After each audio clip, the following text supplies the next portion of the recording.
아니요, 틀지 않아요. 혹시 질문이 있으시면은 이제 목소리가 나가는 게 부담스러우시다 하면은 이제 거기에다가 채팅창으로 올리시면. 부담스럽지 않으면 안 칭찬을 안 해도 아니, 직접 하셔도 돼요. 그냥 말하셔도 돼요. 불편하잖아요. 이거 있으면. 질문을 할 수가 없어요. 몰라서. 오늘은 어려운 이야기는 없을 것 같아요. 좀 그리고 그 지난번에 우리가 세계사와 함께 있는 성경 했었잖아요. 그거를 좀 약간 복습을 하고 그리고 오늘 신약을 넘어가야 해요. 그래서 그 부분을 오늘 조금 다루려고 하고요. 오늘 이제 객관적인 이야기만 하려고 합니다. 네, 그럼 이제 한번 시작해 볼게요. 얼마나 걸려요 시간이? 목표 시간은 제가 오늘은 3시까지. 좋아. 목표 시간은 네 3시까지. 넘을 가능성이 높지만 한번 해보도록 하겠습니다. 시작할게요. 우선은 우리가 이제 이 프로그램을 캐스켓 MT라고 이렇게 우리나라 프로그램은 아니고요. 미국에서 어성경 같은 프로그램이에요. 그래서 그 미국에서 교수님들이 만든 프로그램이라서 이게 우리나라에서 하는 어떤 성경 프로그램들보다 깊이는 조금 있어요. 네, 좀 무게감은 좀 있는데 다음 주에는 제가 책을 좀 가지고 올게요. 신약을 읽다라고 하는 부분을 우리가 하게 될 거고 이게 하나 세트인데 구약을 읽다, 신약을 읽다, 그리고 지도편 이렇게 해서 3권의 책이에요. 가격이 좀 비싸요. 그래서 제가 감히 사서 보시라고는 말은 못 드리겠고 그냥 쭉 따라오시면서 이런 정도 대관이다. 그리고 다음에 혹시 기회가 되면 우리 교회에서도 어성경을 한번 할 테니까 그거 통해서 조금 자세히 공부하시면 좋을 것 같습니다. 왜 캐스켓 MT냐? 이거 지금 이렇게 영어로 돼 있어가지고 잘 그렇긴 한데 왜 캐스켓 MT냐? 이게 약자예요.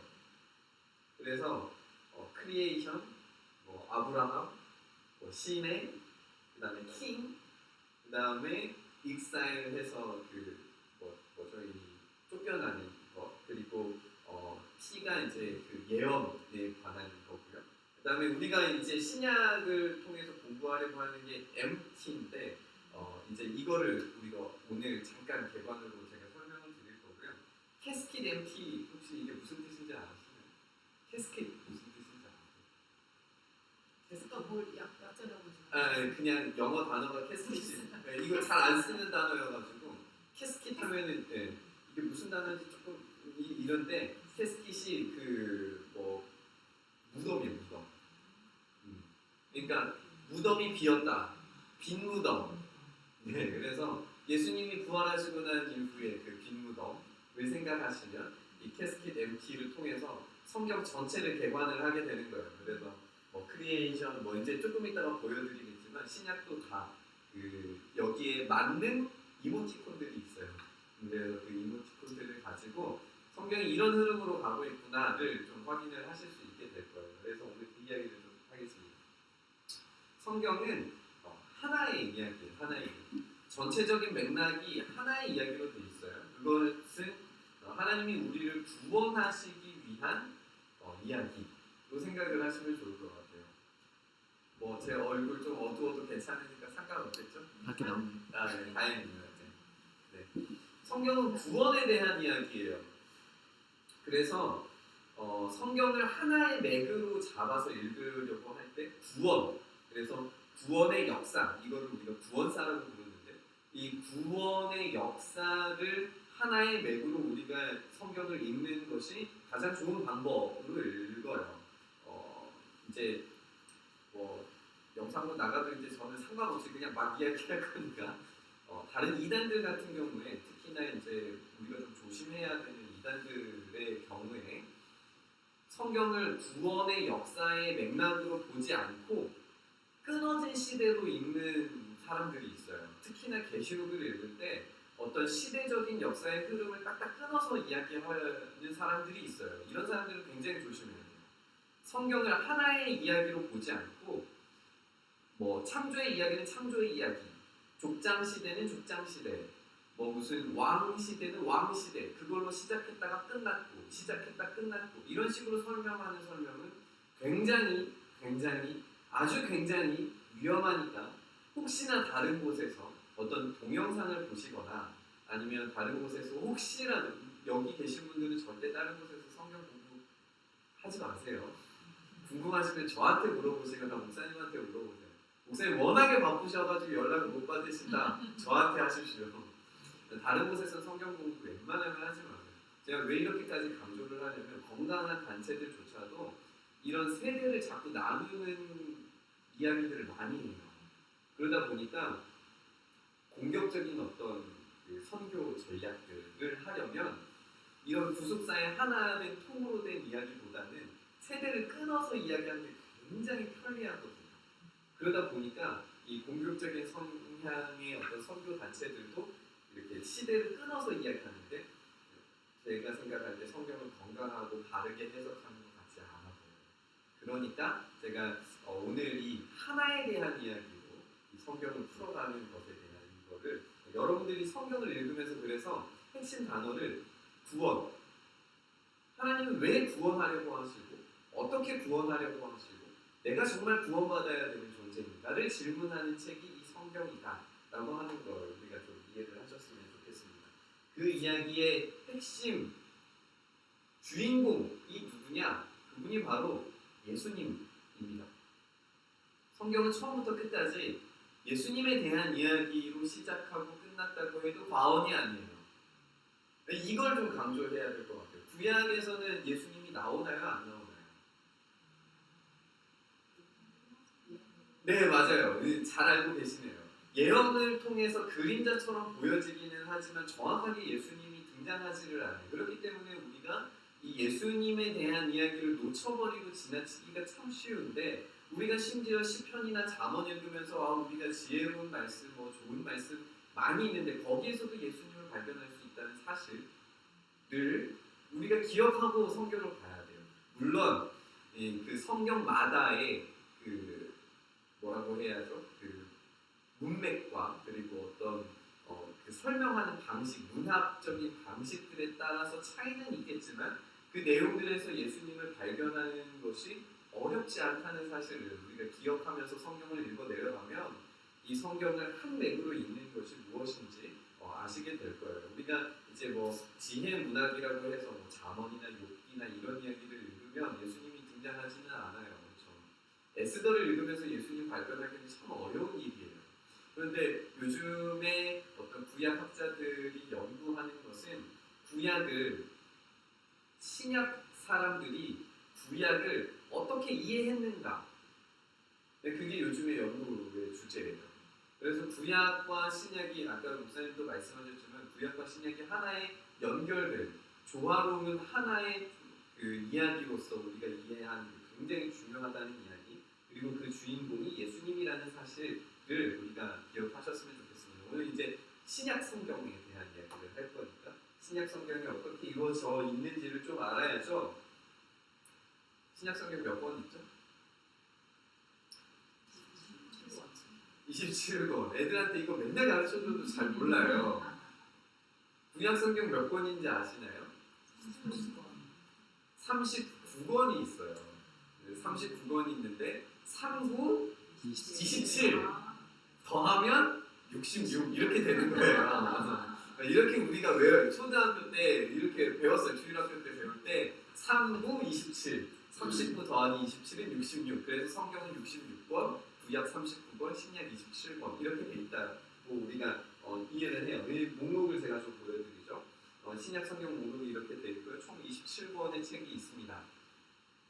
우리가 이제 마태복음 오늘부터 이제 목사님께서 설명하시고 말씀 읽는 시작이 마태복음으로 시작이 됐는데 유튜브 꿈꾸는 조피디 채널에 가시면 마태복음이 왜 가장 먼저 나왔을까 이거를 설명하는 5분짜리 영상이 있으니까 집에 가셔서 궁금하시면 찾아서 보시고 구독과 좋아요도 한 번씩 눌러주시면 감사하겠습니다. 마태복음이 가장 먼저 나와요. 4개의 복음서가 먼저 등장을 하는데 이 4개의 복음서가 이야기하는 것이 예수님이 주인공이죠. 근데 우리가 지금 오늘은 이 신약 전체를 이야기하기보다는 구약과 신약 사이에 약 400년간의 빈 시간이 있어요. 신약의 신구약의 중간기라고 우리가 이야기를 하는데 그 중간기 이야기를 조금 다루려고 해요. 가끔 이제 역사적인 인문학적인 이야기들이어서 약간 어려울 수는 있겠지만 들어두시면 나중에 성경 읽는데 굉장히 큰 도움이 되니까 꼭 듣고 가셨으면 좋겠고요. 이제 4개의 복음서 그리고 1개의 역사서, 사도행전이 역사서예요. 사도행전 1개의 역사서 그리고 27권의 교회를 위한 편지들이 쭈루루룩 나와요. 27. 죄송해요. 이거 틀린 것 같아요. 네, 제가 기록을 잘못한 것 같아요. 21개의 교회를 위한 편지들이 있고요. 그리고 1개의 예언서가 있습니다. 요한계시록이 있어요. 계시록을 어떻게 이해할 것인가 이것도 굉장히 큰 주제이기 때문에 우리가 요한계시록을 작년에 공부를 했었는데 요한계시록이 마침 올해 말에 그 큐티 본문으로 다시 나오거든요. 그때 제가 다시 한번 제 강의들과 또 영상을 좀 업로드해서 여러분들이 보실 수 있게 준비를 할 테니까 좋은 것 같아요. 마태복음으로 시작하고 요한계시록으로 끝나고 올 한 해 좀 성경 큐티 꾸준히 하시면서 오늘 목사님 말씀하신 것처럼 이 백 대표가 막 사람들 바꾸려고 하는 것처럼 저와 목사님 더 열심히 노력하시니까 좀 바뀌셨으면 좋겠어요. 네. 테스킷 MT 결국에 성경을 하나의 이야기로 보자 이겁니다. 그래서 제가 이제 MT 이 약자들을 좀 설명을 해드리겠습니다. 첫 번째 E는 이거 단어들 좀 알아야 되는데 expectation이에요. 기대, 대망 이런 뜻이죠. expectation. 그래서 이 expectation이 대망의 시대가 제가 말씀드린 그 중간기 이야기예요. 중간기 이야기는 사실 1시간에 끝낼 수는 없어요. 한 2시간이 필요한데 오늘은 그 초반에 짧은 이야기를 하고 다음 주에 이 중간기의 좀 세부적인 이야기들을 제가 페이퍼 핸드아웃을 준비해서 드리도록 하겠습니다. 그걸 통해서 보시죠. expectation, 대망의 시대가 첫 번째입니다. 그 다음에 약자가 뭐죠? MT 생각하시면 M이 뭐예요? M이죠. 그 다음이 M이 뭘까요? 아이디어가 없으시죠? M은 메시아예요. 메시아. 그래서 메시아, expectation, 그 다음에 M, 메시아, 그 다음에 P가 등장하는데 P는 뭐냐면 펜타코스트, 성령 임재예요. 성령 임재. 우리가 신약에서 가장 중요한 사건이 예수님께서 태어나시고 죽으시고 부활하시고 그리고 성령님께서 내려오시는 장면이 사도행전에서 등장하는. 그래서 이 하나의 이야기가 신약을 이끌어가는 굉장히 중요한 테마고 이 성경 전체를 아우르는 테마예요. 그러니까 이 신약을 읽으면 구약이 왜 그렇게 예언했는지를 우리가 알 수 있기 때문에 이 신약을 잘 알아야 그리고 이 펜테코스트가 어떤 의미를 가지고 있는지 이 절기가 무엇인지 이 절기도 또 중요하거든요. 그래서 중간기를 또 해야 돼요. 그래서 이 두 가지를 좀 이해하시고 그 다음 T는 뭐냐면 티칭입니다. 그러니까 교회를 향한 편지가 몇 권이라고 말씀드렸죠? 21권. 21권의 교회를 향한 편지들이 있었는데 이게 티칭이에요. 사도 바울과 그리고 베드로, 요한 이런 인물들이 이제 편지를 쓰기 시작하는데 가장 많이 편지를 쓴 사람이 누구죠? 바울이에요. 바울이 가장 많은 편지를 썼어요. 그래서 이 바울의 편지도 중요하고 그리고 야고보, 베드로, 사도 요한 이런 사람들이 이제 편지를 썼기 때문에 우리가 나누기를 바울의 편지에서 바울 서신이라고 하는 말로 있고 그 다음에 일반 사도들이 보낸 편지가 있기 때문에 이 편지들을 우리가 공동 서신이라고 따로 분류를 해요. 그래서 공동 서신 이렇게 분류를 하게 되는데 이 가르침들이 있습니다. 초대교회에 있던 이런 가르침들이 바울과 그리고 공동 서신의 저자들이 다른 이야기를 하는 것처럼 보일 때가 있어요. 예를 들면 바울은 로마서에서 이야기할 때 우리의 구원이 무엇으로부터 온다고 이야기를 하죠? 작년에 우리가 로마서를 했는데 말씀을 우리가 들으면 무엇이 생겨난다고 하죠? 몰라요. 로마서에서 말하는 핵심은 뭐냐면 우리가 믿음으로만 구원받는다는 게 핵심이에요. 로마서에서 사도 바울이 이야기하는 건 뭐냐면 어떤 율법이나 행위로 우리가 구원을 받는다는 게 아니라는 거예요. 우리의 믿음이 구원을 이룬다. 그래서 이거 로마서를 가지고 종교개혁자들은 카톨릭에서 이야기하는 어떤 성체를 먹어야지만 구원받을 수 있고, 그리고 그때 당시에는 이제 더 심각했으니까 그때 당시에는 우리 면죄부의 그 함에 돈을 넣지 않으면 구원을 못 받는다고 이야기할 정도였으니까. 그런데 이 로마서 말씀을 딱 종교개혁자들이 딱 읽어보니까 이게 아닌 거예요. 이거 면죄부 함에 돈 넣어가지고 그게 쨍그랑 소리가 난다고 우리가 구원받는 게 아닌 거예요. 그래서 그걸 가지고 불같이 일어나서 루터가 95개조 반박문을 다 모르는 이야기니까 거기에 이제 95개조 반박문을 그 예배당에 딱 하고 난 다음에 종교개혁이 이제 일어나는 거예요. 믿음이 우리를 구원한다 라고 설명을 했는데, 루터가 야고보, 바울이 아닌 야고보가 쓴 것을 보고는 이거 야고보 서신은 완전 지푸라기 같은 서신이다, 필요 없는 서신이다 라고 이야기를 했어요. 왜냐하면 야고보가 강조하는 건, 그리고 사도 요한 1, 2, 3서에서 강조하는 건 뭐냐면 너희의 믿음이 그 열매를 맺지 않으면 아무런 소용이 없는 믿음이다 라고 이야기하기 때문에 이 뭔가 행함을 강조하는 것처럼 보이는 거예요. 그래서 지푸라기 서신이라고 불렀어요. 그래서 우리가 이 두 가지의 균형 잡힌 믿음이 무엇인지를 발견하기 위해서는 바울 서신과 공동 서신 두 개 다 중요해요. 하나만 집중해서 볼 수 없어요. 이 구원에 대한, 이 믿음에 대한 어떤 정확한 모습이 어떤 건지를 보려면 한쪽 면만 보아서는 안 놔야 된다. 이게 티칭의 주요한 핵심 내용이 될 겁니다. 마지막 Y, 이것은 yet to come이에요. 이미 왔지만 아직 오지 않은 하나님의 나라. 이 요한계시록에 대한 이야기죠. 이미 하나님의 나라는 우리 가운데 임했어요.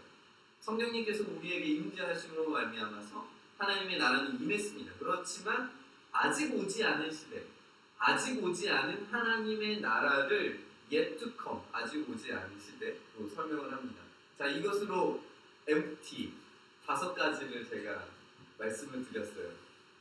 기억하실 수 있을까요? 계속 반복을 할 겁니다. 계속 반복을 할 거예요. 근데 신약 성경을 이 5가지 단어로만 이해하고 있어도 무슨 내용이구나는 아실 수 있을 거예요. 자, 첫 번째, E부터 시작합니다. E는 뭐였죠? expectation, 기대. M은 메시아. 그 다음에 P는 이거 뭐 영어로 하기 힘드시면 성령의 임재 이렇게 이해하셔도 돼요. 근데 좀 우리가 영어 단어도 한번 배워볼 겸 펜테코스트 한번 따라해 보실까요? 펜테코스트 성령 임재입니다. 그 다음에 T는 티칭, 이건 쉬워요. 티칭. 그 다음에 Y는 yet to come, 아직 오지 않은 시대. 맞습니다. Y는 yet to come, 아직 오지 않은 시대. 다시 한번 해볼게요. E, expectation, 기대, 대망의 시대. 그 다음에 M, 우등생인데요. 메시아. 그 다음에 성령의 임재, 펜테코스트. 그 다음에 티칭, 가르침. 그 다음에 아직 오지 않은 시대, yet to come입니다. 다 외우셨어요 벌써. 이제 하산하셔도 되겠습니다. 자, 이제 역사 이야기를 조금 이제 해보도록 하겠습니다. 우리가 읽을 대망의 시대는 기원전 430년부터 예수님 오시기 약 6년 전이라고 이야기를 해요. 예수님이 언제 태어나셨을까요?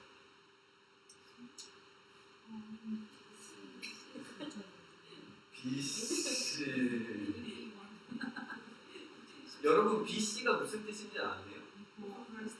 Before Christ예요. 그 다음에 우리가 서기를 쓸 때 AD 이렇게 쓰잖아요. 이게 그 예수님 오신 그 해를 기준으로 하는 거예요, 계산을. 그러면 AD 1년이 예수님이 탄생하신 해라고 일반적으로 이해를 해요.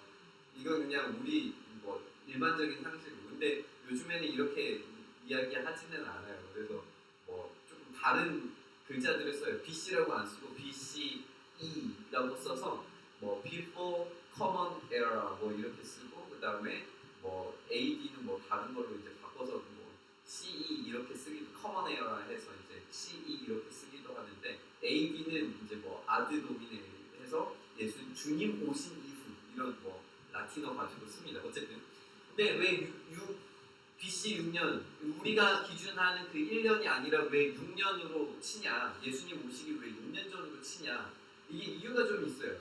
학생들이 계산을 해보니까 헤롯 대왕이 그 마태복음에 등장을 하잖아요. 마태복음에 이제 헤롯이 아이들을 죽이는 장면이 등장을 하는데, 그 기록을 찾아보면 BC 6년에서 4년 사이예요. 그러니까 예수님이 그 1년에 태어나시기는 조금 힘든 거예요. 그리고 우리가 뭐 예수님께서 돌아가신 것을 우리가 33년 이렇게 잡아서 공생의 33년에서 AD 33 이렇게 잡고 계산을 하기는 하는데, 약간의 그 조금 수정 편차가 조금 있어요. 한 2, 3년 정도의 편차가 있어요.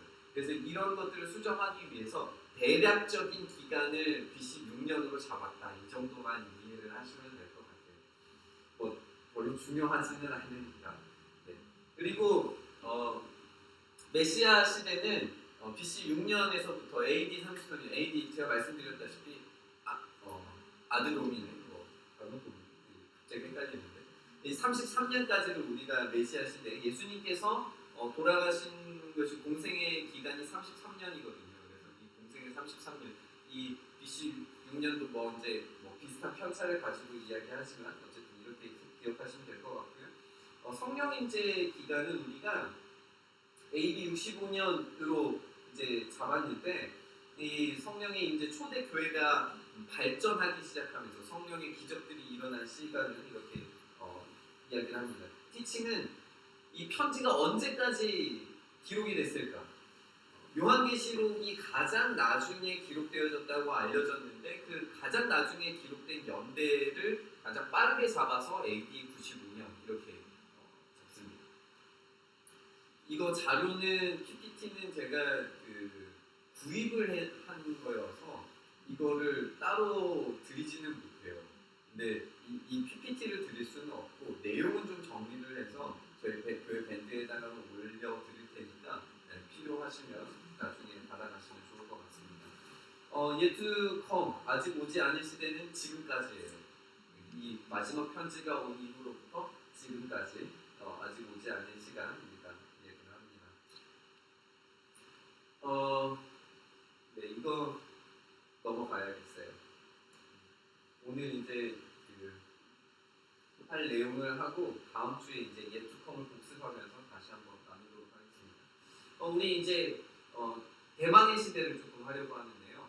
하나님께서 왕이 오실 어떤 기대감을 가지는 시대가 이 대망의 시대입니다.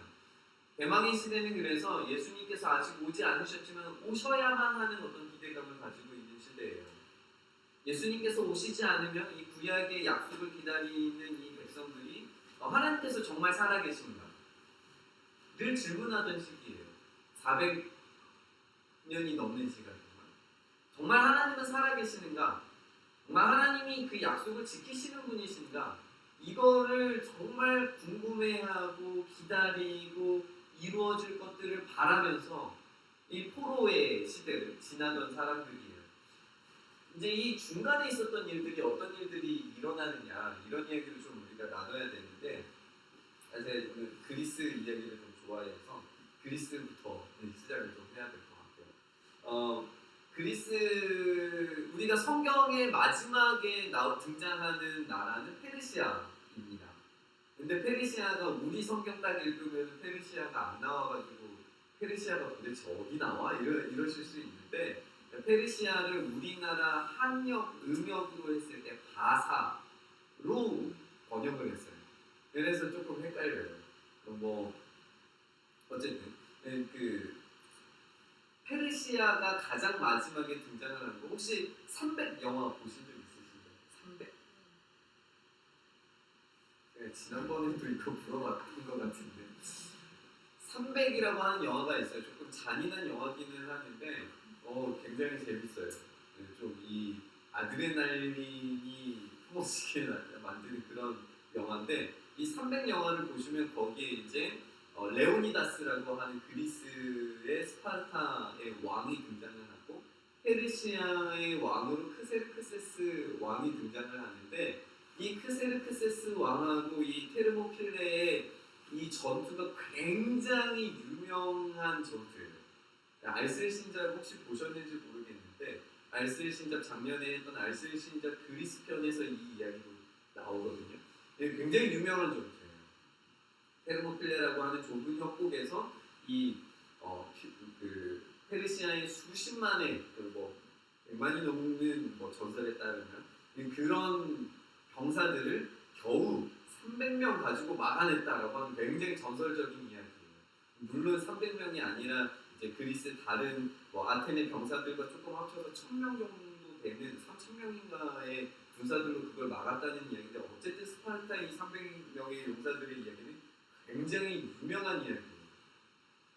어쨌든 여기에 등장하는 이 크세르크세스 왕이 누구냐? 성경에 이야기하는 에스더의 남편이에요. 그렇게 우리가 연대를 가장 짧게 잡는 연대가 그래요.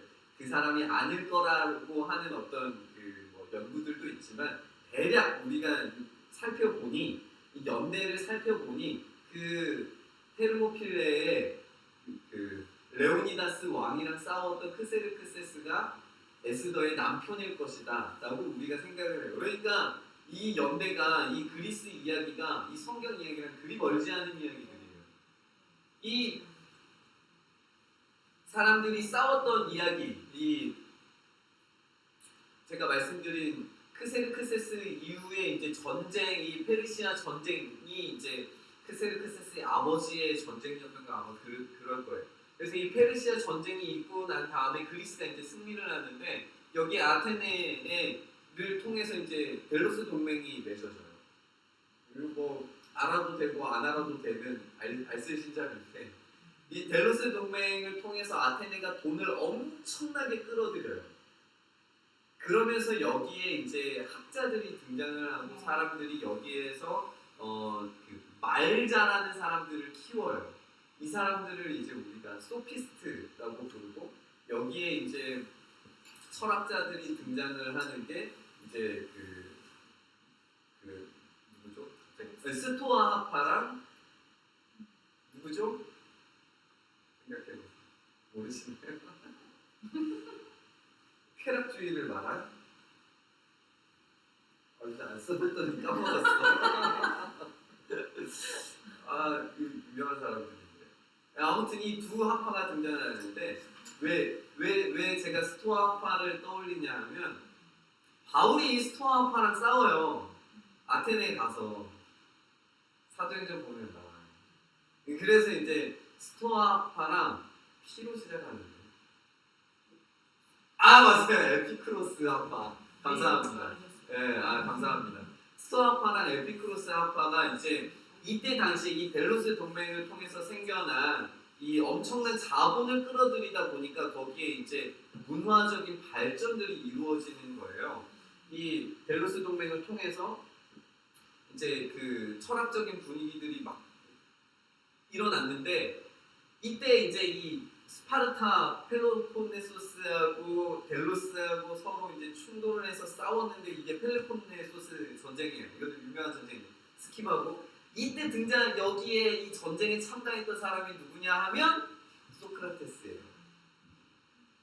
소크라테스가 이 소크라테스의 어떤 그 철학적인 사고를 깨우친 이런 게 이 펠로폰네소스 동맹 이 전쟁 때문이었다라고 하는 이야기가 있어요. 전쟁을 참가해본 그래서 자신의 동료가 죽어가는 것을 일찍부터 경험해본 것 때문에 이 철학적인 사고가 발전했다는 이야기를 합니다. 소크라테스의 제자가 플라톤이죠. 플라톤의 제자가 누구냐면 아리스토텔레스예요. 이 아리스토텔레스의 제자가 알렉산더 대왕이에요. 그러니까 이 짧은 시간 내에 그리스라고 하는 이 철학적인 이 문명이, 철학의 어떤 헬레니즘이라고 하는 이 철학의 문명이 전 세계를 뒤덮어요. 그 지도를 한번 잠깐 볼까요? 그리스 제국이 이렇게까지 많이 펼쳐집니다. 지금 아프리카고요. 여기가 지금 이제 이스라엘이 있는 이 지역이고요. 여기가 터키 지방입니다. 그리고 여기에서부터 이제 마케도니아로부터 시작하는 알렉산더 대왕이 이 마케도니아로부터 시작하는 이 그리스 제국이 이제 펼쳐지는 거죠. 여기에 있었던 페르시아가 그리스의 멸망을 하게 되면서 여기도 다 그리스 제국을, 전설에 따르면 알렉산더 대왕이 인도를 점령하기 직전에 죽었다, 풍토병 때문에 죽었다라고 이야기를 하는 역사적인 기록인지 제가 확인을 안 해봐서 잘 모르겠는데, 어쨌든 인도까지 그 헬레니즘의 문명이 퍼진 것은 확실합니다. 이 문명이 이렇게까지 펼쳐지고 나니까 이 그리스의 문명들이 이스라엘 안으로 들어갈까요? 안 들어가요? 당연히 들어가는 거예요. 그래서 우리가 이 중간 시대 제가 말씀드린 뭐 스토아 하파니, 에피쿠로스 하파니 이런 이야기를 우리가 어느 정도 알고 있어야 왜 사도행전에서 바울이 그렇게 설교할 수밖에 없었을까? 를 이해하게 돼요. 그리고 요한복음에 왜 말씀이 육신이 되니라 라고 하는 이야기를 꺼냈을까? 말씀이 육신이 되다, 이거 되게 어려운 이야기거든요. 로고스가 어떤 형체를 가진다는 이야기인데 이 말 자체가 지금 어렵죠. 지금 막 로고스 형체 막 이러는 이야기 나오니까 하나도 모르겠죠? 별로 중요하지 않아요. 그러니까 중요하지 않은 TMI예요. Too much information. 어떤 보이지 않는 아이디어라고 하는 이데아가 형체를 가지게 되는 것, 이게 누구 이야기냐 하면 플라톤 이야기예요. 그러니까 플라톤의 철학 모르면 요한복음의 그 이야기가 와닿지 않아요. 아리스토텔레스를 모르면 왜 야고보서에서 그런 행함이 믿음으로 올라가지게 되는지, 이 진료와 형상이라고 하는 굉장히 어려운 철학적인 용어들이 왜 사용이 되었는지, 이런 걸 우리가 알 수가 없는 거예요. 감사합니다. 그래서 어렵지만 우리 인문학 공부도 같이 해야 돼요. 성경만 읽어서는 감사해요. 여기 좋아요 하나 눌러주신 분 있어서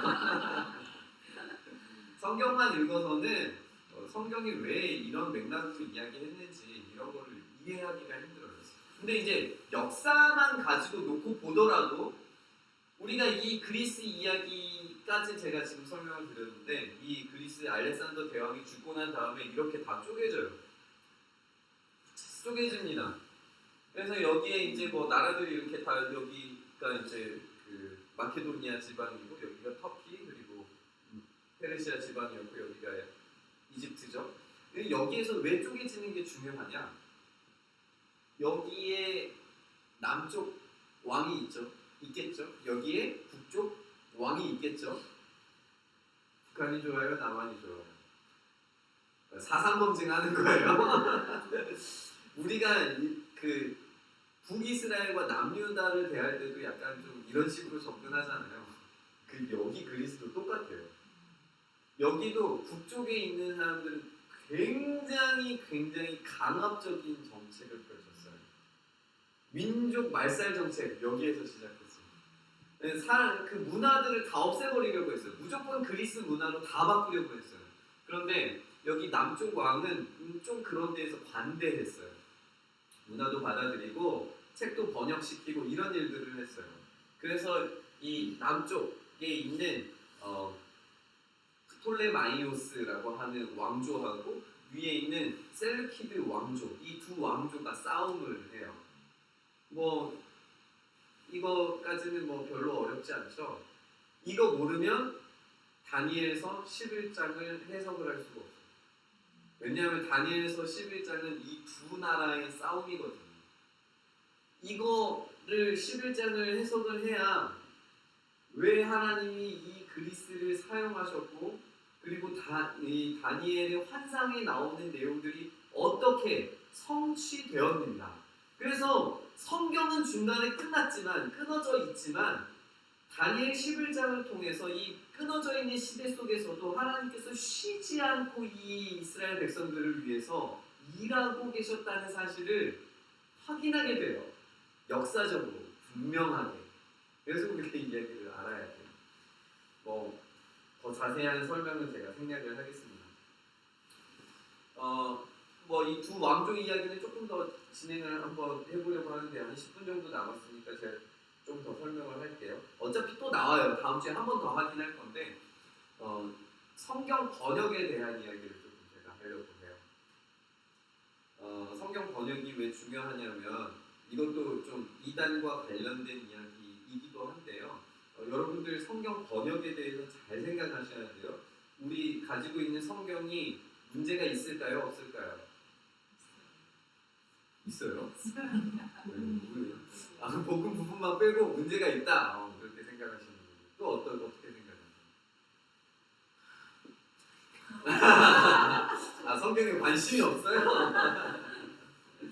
어떻게 생각하세요? 성경은 무오하다, 틀림이 없다라고 하는 게 우리의 믿음의 고백이에요. 저도 그렇게 고백합니다.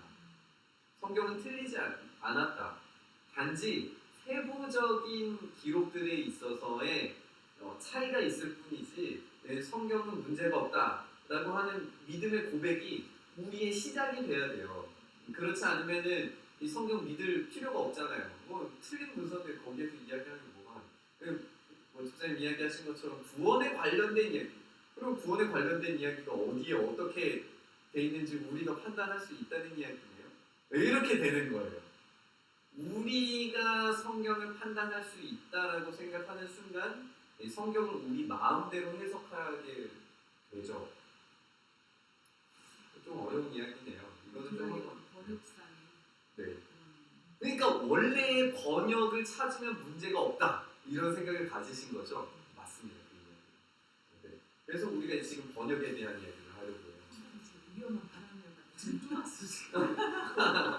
아니 이제 제가 커버할 수 있는 능력이 되는 수준이어서 넘어가면 이제 그러게요 이러면 이제 큰일 나는데, 여기에 있었던 이 프톨레마이오스 왕조의 사람들이 다른 나라 사람들의 문화를 굉장히 존중했다고 말씀드렸잖아요.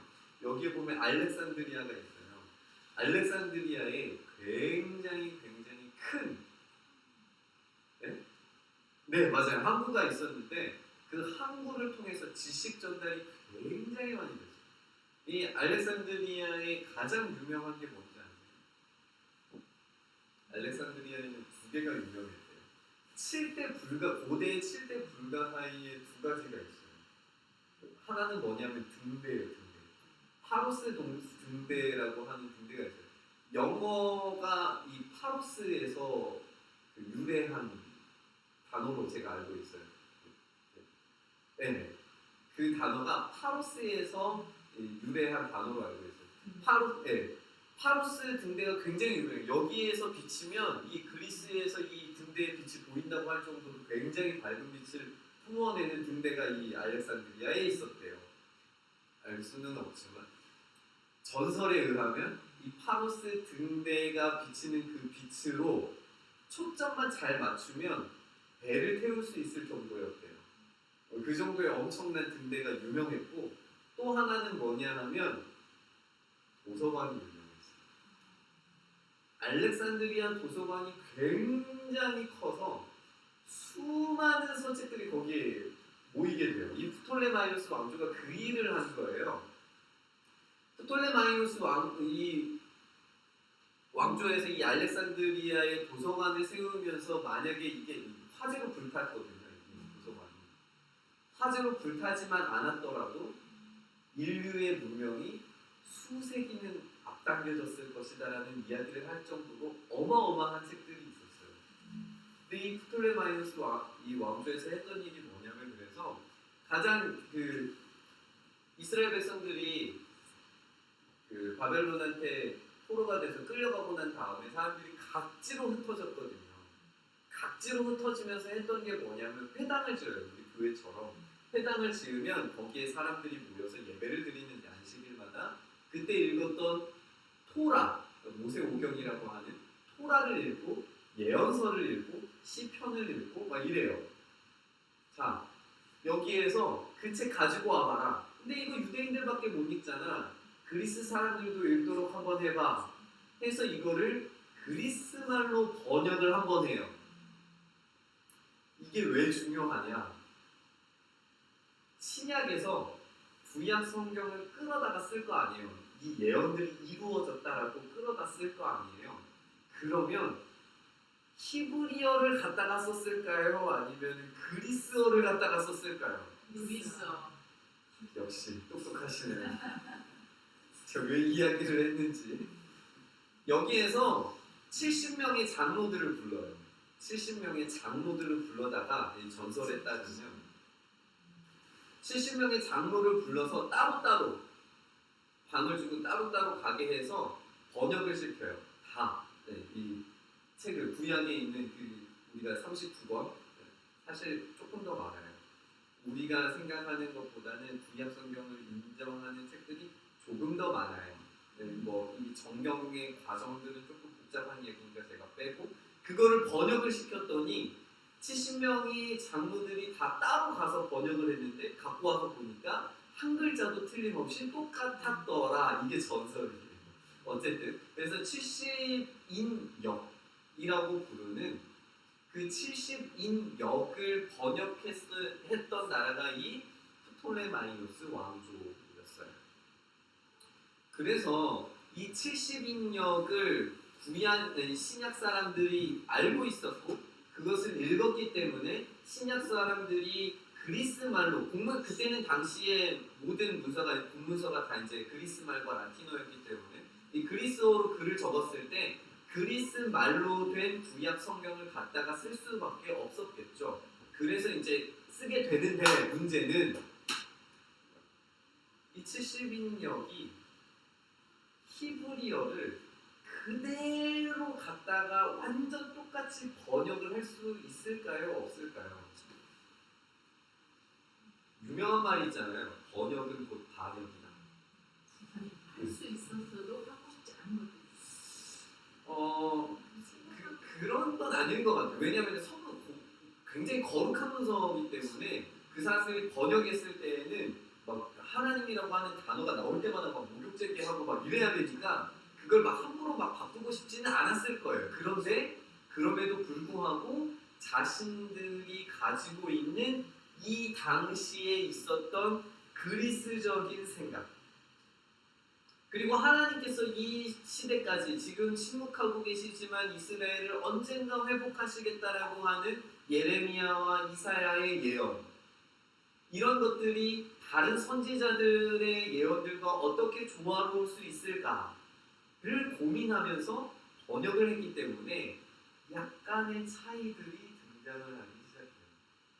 예를 들면 이거 진짜 좀 TMI인데 이거 다음 영상에 제가 만들려고 하는 건데 먼저 선공개하는 마태복음에 보면 이제 예수님이 처녀인 마리아에게서 나시잖아요. 이거 했나요? 네, 영상에 썼나? 모르겠네. 그 처녀의 몸에서 태어나요. 근데 처녀의 몸에서 태어나는데 이 예언이 구약에 있는 이사야서 7장의 말씀을 끌어다 쓴 거거든요. 뭐라 처녀의 몸에서 메시아가 태어날 거다라고 하는 예언을 가져다 써요. 그런데 원래 히브리어 단어 알마라고 하는 단어가 처녀만을 뜻하는 단어가 아니에요. 그냥 젊은 여자예요. 임신을 할 수도 있는 여자예요. 그런데 이 여자를 통해서 낳을 그 다음 왕이 메시아가 될 거라는 예언을 지금 하고 있는데 7장에서 하고 있는데 분명히 이 예언은 단순하게 나중에 등장할 메시아를 두고 한 예언이 아니에요. 이사야가 지금 이사야 7장에서 하고 있는 예언은 젊은 여자가 아이를 낳을 건데 처녀라는 말도 물론 담겨져 있지만 젊은 여자가 아이를 낳을 것인데 그 이름을 임마누엘이라 하리라. 그래서 그 하나님과 함께 계시다라고 하는 예언이 이제 그때 나오는데 그 이스라엘의 다음 왕을 두고 한 예언이었어요. 그런데 70인역을 이제 번역하는 장로들이 보니까 이 다음 왕이 이게 진짜 메시아가 아닌 거예요. 보니까 확인해 보니까 이사야서를 쭉 읽어 보니까 이게 진짜 참 임마누엘이 아니에요. 그러니까 진짜 임마누엘이 누구냐? 그래서 그것을 번역을 할 때 젊은 처녀라고 하는 단어가 있음에도 불구하고 훨씬 더 어려운 단어인 처녀라는 말을 거기에다가 써요.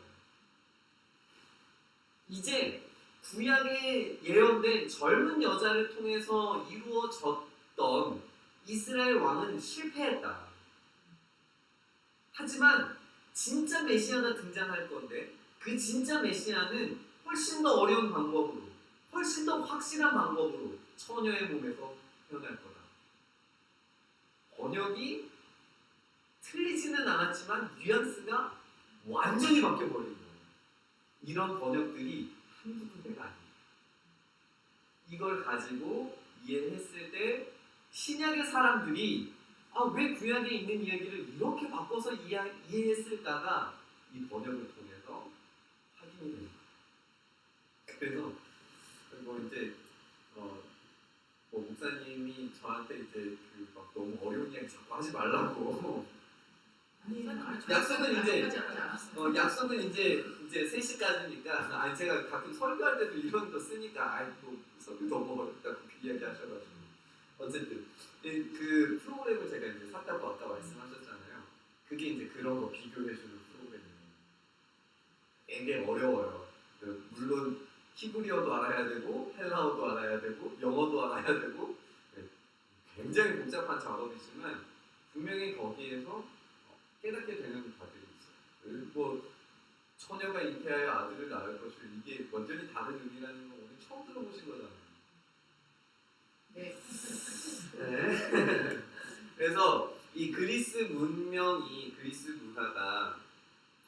이스라엘을 다 덮었기 때문에 우리나라도 마찬가지였잖아요. 친일파가 있었고 그냥 항일 운동하시는 분들이 있었던 것처럼 이 헬레니즘의 개혁가들이 과격 개혁파, 아예 친일하자, 친헬라화하자라고 하는 사람들이 있었고 그래도 적당히 우리가 받아들일 건 받아들이면서 우리 민족의 정체성을 잃어버리지 말자 하는 사람들이 있었고 반헬레니즘은 우리는 과격하게 항일 운동하겠다. 우리는 항헬레니즘 운동하겠다 하는 사람들이 있었어요.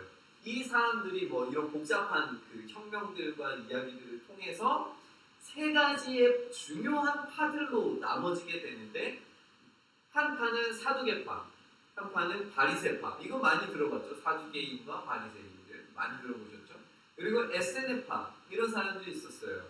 에세네파는 여러분들 잘 못 들어보셨죠? 근데 우리가 너무너무 잘 알고 있는 사람들이에요.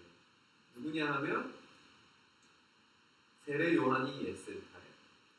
광야에 가서 기도했던 사람들, 광야에 나가서 세례를 주고 공동체를 이루었던 사람들, 이 사람은 뭐 쿰란 공동체라고 이야기를 하는데 이곳에서 사막 수도를 하는 사람들이 이 에센파였어요. 뭐 일설에 따르면 그 예수님의 육신의 아버지인 요셉도 왕족이잖아요. 그렇죠?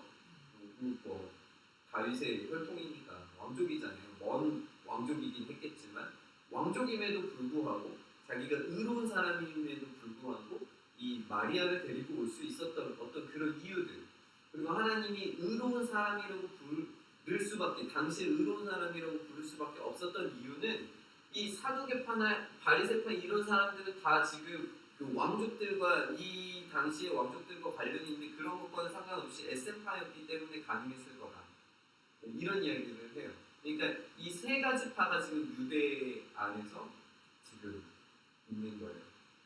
예수님의 그런 어떤 가르침의 어떤 혈통적인 뿌리들도 그래서 에세파와 좀 연결되어 있는 부분들도 많고, 그래서 우리가 이런 그리스적인 배경이 이 세 개의 팔을 나누어지게 만들었다. 신약 성경에 그렇게 등장하게 된 거다. 이렇게 아시면 될 것 같아요.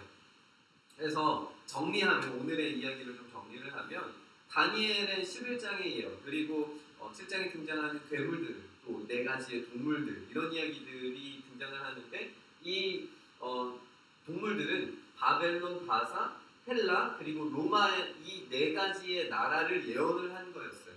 그래서 이 바벨론의 이 디아스포라, 아까 말씀드렸죠, 다 흩어지게 만든 거예요. 유대인들이 다 흩어져서 회당을 지으면서, 회당에서 이제 그 예배 드리는 것을 사람들이 보고, 아, 저 사람들 정말 경건하구나, 이걸 보고 들어오는 사람들도 있었어요.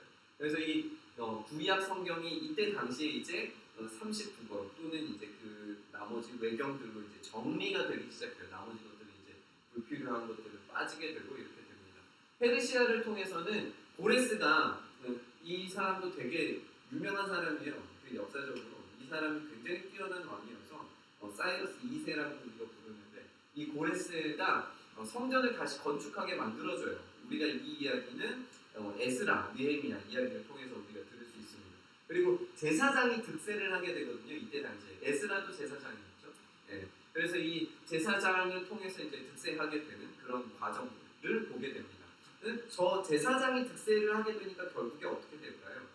제사장들이 아까 제가 그 보여드린 여기에서 이제 그 대제사장이 이렇게 연결이 되는 거예요. 사두개파랑 이런 게 왜 이런 사람들이 득세를 하게 되는가, 왜 정치적인 것들과 결탁이 되는가, 이런 것들이 연결이 되는 거예요. 네, 넘어가고요. 헬라는 아까 말씀드린 언어가 통일되면서 구약 번역 70인경 번역이 되게 되고요. 그 다음에 이 하스모니아는 그 유대인들이에요. 이거는 다음 주에 설명드릴 마카비 혁명에 대한 이야기입니다. 다음 주에 설명드리고요. 이제 로마가 남았는데, 이 그리스를 멸망시킨 이 로마의 이 확장을 통해서 이 국제 정세가 굉장히 안정이 되죠. 몇백 년 동안이나 안정이 됩니다. 이 팍스 로마나를 통해서 세계적인 안정이 이루어지기 때문에, 전쟁이 없기 때문에 전도하기 편한 거예요. 그렇죠. 그리고 도로가 정비가 되잖아요. 이 모든 길은 로마로 통한다, 이런 말 있잖아요. 로마를 통해서 각 지방으로 다 흩어질 수 있었기 때문에, 도로 정비가 되었기 때문에 복음 확장이 굉장히 유용한 도구로 사용이 됩니다. 그리고 이 법치주의 안에서 이 복음이 확장이 되었기 때문에 사람들이 이해하기도 받아들이기도 빨랐을 거예요. 이런 상황들이 400년의 중간기 때 일어났던 사건들입니다. 엄청 빨리 제가 한 40분여 만에 지금 끝을 냈는데, 어쨌든 중요한 건 예수님이 오신 것이 그냥 오신 게 아니라는 거죠.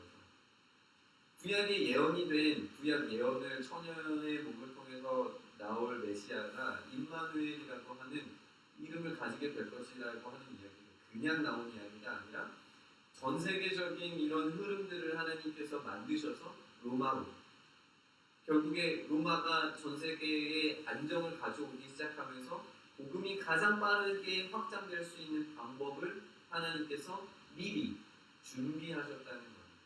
하나님께서 침묵하시는 것 같아요. 우리의 인생을 통해서도, 그리고 우리의 가문을 봐서도 하나님께서 침묵하시는 것 같아요. 우리가 그게 400년이 넘는 시간일 수도 있어요. 이때 당시에 사람들은 메시아가 오시기를 위해서 기도했을 거예요. 메시아를 보내주십시오. 우리 크리스마스 성탄절 때 그 오신 예수님을 우리가 기뻐하고 축하하잖아요. 저는 우리가 그래야 돼요. 예수님은 오셨잖아요. 거기서 승천해서 올라가셨잖아요. 올라가시고 난 이후에 지금 우리에게 하나님의 역사가 끊어지는 게 아니에요. 지금도 여전히 하나님은 살아계셔서 역사하고 계세요. 그런데 그럼에도 불구하고 예수님께서 육신으로 이 땅에 오시는 걸 이 구약의 사람들이, 이 중간기의 사람들이 기다렸던 것처럼 우리도 다시 오실 예수님을, yet to come, 다시 오실 예수님을 기다려야 돼요. 그게 진짜 성탄절의 의미인 것 같아요. 재림으로 다시 오실 예수님을 우리가 기대하고 있는가? 그리고 지금도 여전히 살아계셔서 우리의 인생을 만지고 계신 하나님을 경험하고 있는가? 두 가지의 질문을 가지고 돌아가시고 주일을 보내시다가 다음 주에 뵙도록 하겠습니다. 잠깐 기도하고 마치죠. 하나님, 400년의 기다림을 하나님께서 말씀의 응답으로 보여주셨던 것처럼 우리의 삶이 하나님께서 원하시는 뜻대로 주께서 만들어 가시는 만지시는 그 손길대로 걸어갈 수 있도록 우리를 붙잡아 주시고 은혜 내려 주시옵소서. 우리가 기다립니다. 하나님께서 우리 가운데 역사하시기를 기다립니다. 그 기다림 안에 우리가 하나님의 그 도우심의 그 손길, 세밀하게 역사하시는 하나님의 일하심을 우리 삶으로 경험할 수 있도록 주의 역사하여 주시옵소서. 주께서 그렇게 일하시기를 간절히 소망하며 주신 예수님의 이름으로 기도합니다. 아멘.